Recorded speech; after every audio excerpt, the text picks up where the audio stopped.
নকল করা বুদ্ধিটুকু নেই পাকিস্তানের। পড়শি দেশকে নজিরবিহীনভাবে খোঁচা দিলেন সাংসদ আসাউদ্দিন ওয়াইসি। চীনের সামরিক মহড়ার ছবিকে ভারতের বিরুদ্ধে সাফল্যের প্রমাণ হিসেবে তুলে ধরার চেষ্টা করে তীব্র কটাক্ষের মুখে পড়েছে পাকিস্তান। সেই ঘটনায় এবার ইসলামাবাদকে খোঁচা দিতে ভুললেন না ওয়াইসিও।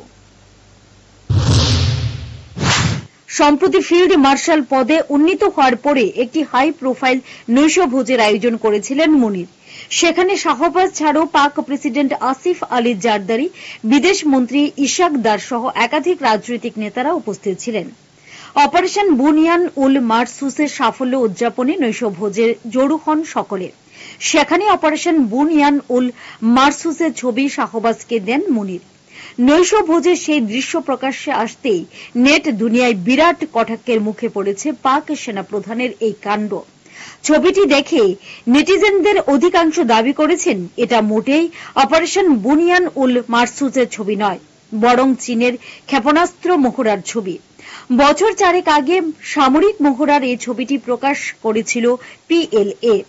সেটাই ডাউনলোড করে বাঁধিয়ে দেওয়া হয় বলে মত নেট দুনিয়ার। চীনা সেনাবাহিনীর PHL-03 রকেট লঞ্চারকে ভারতের বিরুদ্ধে সাফল্য হিসেবে তুলে ধরছে পাক সেনা, এমনটাই বলছে নেট দুনিয়া।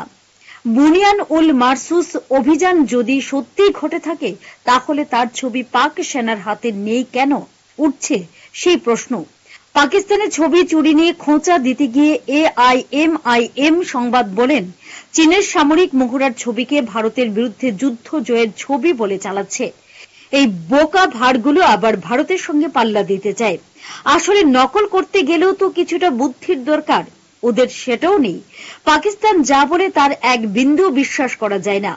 উল্লেখ্য, সংসদের সর্বদলীয় প্রতিনিধি দলের সদস্য হিসেবে আপাতত কুয়েতে রয়েছেন ওয়াইসি। সেখান থেকেই সোমবার তোপ দাগেন পাকিস্তানকে। Bureau report, headlines Tripura national.